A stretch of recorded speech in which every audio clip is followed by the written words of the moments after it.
కాళేశ్వరం ప్రాజెక్టుపై ఎవరు ఏది చెప్పినా ప్రతిదీ రికార్డు రూపంలో ఉండాలన్నారు Kaleshwaram commission chief justice Chandra Ghose. Ground report తెలుసుకోవాలని, అఫిడవిట్ ఫైల్ చేయాలని చిట్చాట్లు చెప్పారు. సరైన ఆధారాల కోసమే అఫిడవిట్ దాఖలు చేయమని చెప్తున్నామన్నారు. ఎవరి ఆదేశాల మేరకు పనులు జరిగాయనేది రికార్డు రూపంలో సమాధానం వచ్చాక వాళ్లను కూడా పిలుస్తామని తెలిపారు. ఇప్పటి వరకు వచ్చిన వాళ్లతో అఫిడవిట్ వచ్చాక ఇతర వ్యక్తులను కూడా పిలుస్తామన్నారు చంద్రఘోష్. కాళేశ్వరం ప్రాజెక్టుపై ఎవరు ఏది చెప్పినా ప్రతిదీ రికార్డు రూపంలో ఉండాలన్నారు Kaleshwaram commission chief justice Chandra Ghose. Ground report తెలుసుకోవాలని, అఫిడవిట్ ఫైల్ చేయాలని చిట్చాట్లో చెప్పారు. సరైన ఆధారాల కోసమే అఫిడవిట్ దాఖలు చేయమని చెప్తున్నామన్నారు. ఎవరి ఆదేశాల మేరకు పనులు జరిగాయనేది రికార్డు రూపంలో సమాధానం వచ్చాక వాళ్లను కూడా పిలుస్తామని తెలిపారు. ఇప్పటి వరకు వచ్చిన వాళ్లతో అఫిడవిట్ వచ్చాక ఇతర వ్యక్తులను కూడా పిలుస్తామన్నారు చంద్రఘోష్. దీనిపై మరింత సమాచారం యాదగిరి అందిస్తారు. Yadagiri, Kaleshwaram commission chief justice Chandra Ghose కీలక విషయాలు ప్రస్తావించినట్లు తెలుస్తోంది కదా, వివరాలేంటి? శ్రవంతి, గత 3 రోజులుగా వరుసగా ఈ కాళేశ్వరానికి సంబంధించిన దాని మీద ఏదైతే జ్యుడిషియల్ కమిషన్ ఉందో, జ్యుడిషియల్ కమిషన్ చాలా స్పీడ్గా దానికి సంబంధించి విచారణ కొనసాగుతుంది. అయితే మొదటి 2 రోజులు మొత్తం ఇంజనీర్లు ఇప్పుడున్నటువంటి ఇంజనీర్లు తర్వాత రిటైర్డ్ అయినటువంటి ఇరిగేషన్ శాఖకు సంబంధించినటువంటి ఇంజనీర్లు వీళ్ళతో సమావేశమయ్యారు. మొదటి రోజు 7గురితో సమావేశమయ్యారు. ఆ తర్వాత నిన్న అంటే 20 మందితో సమావేశమయ్యారు. సో నిన్న 2 రోజుల పాటు మొదటి 2 రోజులు కూడా ఇంజనీర్లకు సంబంధించిన వాళ్ళతో సమావేశమై అసలు ఏం జరిగింది, ఏంటి, దీనికి సంబంధించినటువంటి సిచ్యువేషన్ ఏంటి, ఇంత నాసిరకంగా కట్టడానికి గల రీజన్స్ ఏంటి, ఏమైంది అనే దానిపైన వాళ్ళ నుంచి విచారణ చేసి వాళ్ళ నుంచి ఒపీనియన్స్ తీసుకున్నారు. అయితే వాళ్ళందరినీ కూడా ఈ నెల 25 లోపు అఫిడవిట్ రూపంలో ఫైల్ చేయాలి. మీరు ఏం చెప్పదలుచుకున్నారో ఏంటి అనే దానిపైన కమిషన్ ముందు కూడా విచారణలో భాగంగా ఏం చెప్పారు అనే దానికి సంబంధించి పూర్తి స్థాయిలో అఫిడవిట్ రూపంలో కమిషన్కి ఇవ్వాలని చెప్పేసి వాళ్ళకు చెప్పారు. అది ఈ నెల 25 లోపు ఇవ్వమని చెప్పేసి డెడ్లైన్ పెట్టారు.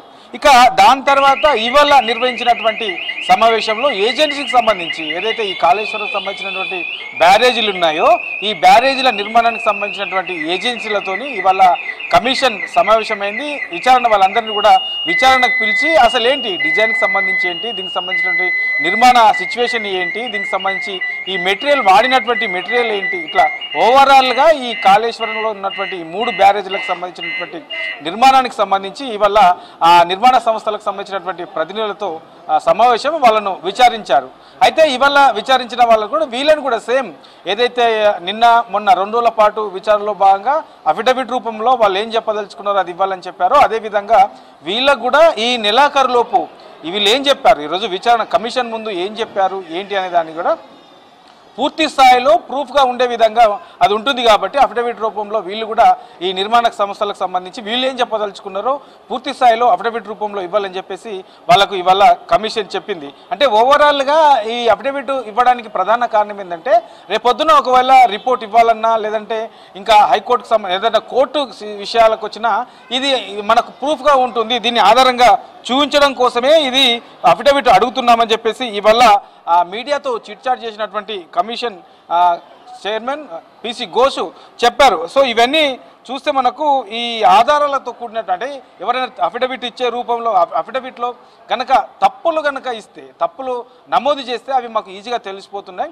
అలాంటి వారిపైన కూడా చర్యలు తీసుకునే అవకాశం ఉంటుంది అని చెప్పేసి ఇవాళ నిర్వహించినటువంటి ఇవాళ చిట్చాట్లో పిసి ఘోష్ చెప్పారు. ఇక ఈ ఏదైతే ఈ నిర్మాణ సంస్థకు సంబంధించినటువంటి ప్రతినిధులు తర్వాత రిటైర్డ్ అధికారులు ఇప్పుడున్నటువంటి ఇరిగేషన్ శాఖకు సంబంధించినటువంటి అధికారులు వీళ్ళంతా అఫిడవిట్ రూపంలో వాళ్ళు ఏం చెప్తారు ఏంటి వాళ్ళ ఒపీనియన్ ఏంది అన్న తర్వాత అందులో వచ్చినటువంటి ఏదైతే ఒపీనియన్స్ వస్తాయో అఫిడవిట్లు వస్తాయో దాన్ని ఆధారంగా అవసరమైతే ఇందులో గత ప్రభుత్వ హయాంలో ఉన్నటువంటి నాయకులు కానీ ఎవరైనా ఉంటే వాళ్ళను కూడా పిలుస్తాము. ఎంతటి వారైనా సరే, వాళ్ళు ఎంత పెద్ద నాయకుడైనా ఎంత చిన్న నాయకుడైనా ఎవరెవరు ఉన్నారు ఒకవేళ ఈ విచారణలో ఈ అఫిడవిట్ రూపంలో వచ్చే వాటి ఆధారంగా తీసుకొని ఎవరెవరిని విచారణకు పిలిచే అవకాశం ఉంటుందో వాళ్ళందరినీ కూడా తప్పనిసరిగా విచారణకు పిలిచి అందరినీ కూడా విచారిస్తామని చెప్పేసి పిసి ఘోష్ చెప్పారు. అందులో ఇవాళ నిర్వహించినటువంటి ఏదైతే నిర్మాణ సంస్థకు సంబంధించినటువంటి ప్రతినిధులు ఉన్నారో వాళ్ళతో మాట్లాడిన దాంట్లో వాళ్ళు చెప్పిన దాంట్లో ప్రధానంగా ఏదైతే ప్రభుత్వం ఒక టైం బాండ్ పెట్టింది, మాకు ఈ టైం లోపు ఇవి పూర్తి చేయాలని చెప్పేసి మాకు ప్రభుత్వం ఒక టైం బాండ్ పెట్టింది, ఆ టైంకి అనుగుణంగానే మేము ఈ బ్యారేజీలను నిర్మించి ఇచ్చాము అని చెప్పేసి కమిషన్ ముందు ఇలా నిర్వహించినటువంటి విచారణలో అవి చెప్పారని చెప్పేసి పిసి ఘోష్ కూడా చెప్పారు. సో ఇట్లా ఓవరాల్గా మరి వాస్తవానికి ఇంత పెద్ద ప్రాజెక్టులు ఇంత పెద్ద బ్యారేజీలు నిర్వహించాలంటే దానికి ఇన్ టైంలో దానికి ఏమేమి ప్రికాషన్స్ తీసుకోవాలి, ఎలాంటి నిబంధనలు పాటించాలి అనేది తప్పనిసరిగా తీసుకోవాల్సి ఉంటుంది.